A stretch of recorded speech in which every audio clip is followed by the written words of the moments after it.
வெறும் 100 நாள்ல தமிழ்நாட்டை எந்த அளவுக்கு நாசமாக்க முடியுமோ அந்த அளவுக்கு நாசமாக்கி வச்சிருக்கு இன்னைக்கு ஆட்சி நடத்திட்டு இருக்கிற முதலமைச்சர் விஜயோட தாவேகா அரசு. தமிழ்நாட்டோட சட்டம் ஒழுங்கு தாவேகா ஆட்சியில எந்த லட்சணத்துல இருக்குன்னு பாருங்க. ஆட்டோல போய்கிட்டு இருந்த ஒரு பொண்ண ஒரு மர்ம கும்பல் வெட்டி கொல்றாங்க. கல்லூரியில கஞ்சா விற்கிறதா புகார் கொடுத்த ஒரு மாணவனை 20 பேர் அடிச்சே கொல்றாங்க. விசாரணைன்ற பேர்ல 6 பேர் லாக்அப் டெத்.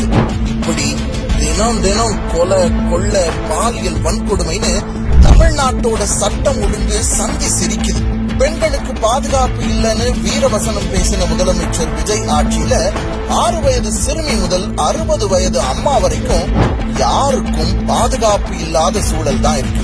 சமீபத்துல கூட கிருஷ்ணகிரி மாவட்டத்துல 8 வயது சிறுமிக்கு பாலியல் தொந்தரவு கொடுத்திருக்காங்க.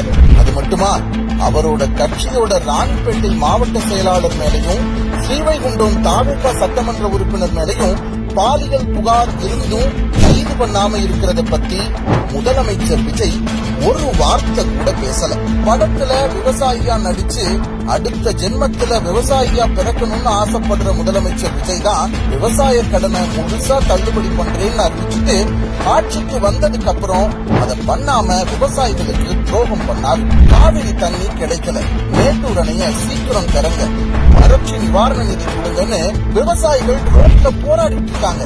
ஆனா அவங்கள சந்திக்க நேரம் இல்லாத முதலமைச்சர் விஜய் சினிமா நடிகர் நடிகைகளை மட்டும் நேரம் ஒதுக்கி மிஸ் பண்ணாம சந்திக்கிறார்.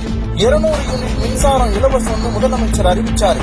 ஆனா உண்மை என்னன்னா 500 ரூபாய் கட்டிட்டு இருந்த வீடு இன்னைக்கு 5000 ரூபாய் மின்சார கட்டணத்தை கட்டுறாங்க. தமிழ்நாட்டு வரலாற்றுல இல்லாத அளவுக்கு மின்சார கட்டணத்தை உயர்த்தி இருக்காங்க. சொத்து வரிய 4 மடங்கா உயர்த்தி இருக்காங்க.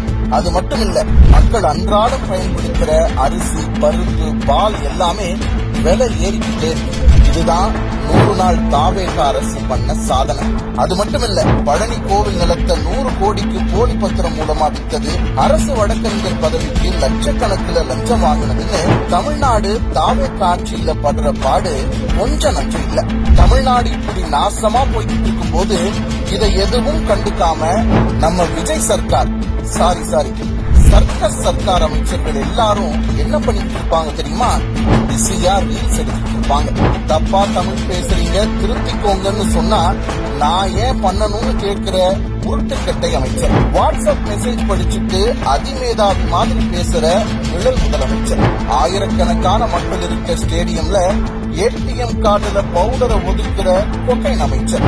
டாக்டருக்கு படிக்காம எல்லாரும் பிளம்பர், கார்பெண்டர் ஆகணும்னு சொல்ற RSS அமைச்சர். ஸ்கூல் பசங்களுக்கு இங்கிலீஷ் தெரியாதுன்னு அவமானப்படுத்துற ரீல்ஸ் அமைச்சர். இவ்வளவு பிரச்சனை நடந்தாலும் எதுக்கும் வாய் திறக்காம இருக்கிற பொம்மை முதலமைச்சர்னு எல்லாரும் சேர்ந்து தமிழ்நாட்டை ஒரு சர்க்கஸ் கூடாரமா ஆக்கி வச்சிருக்காங்க.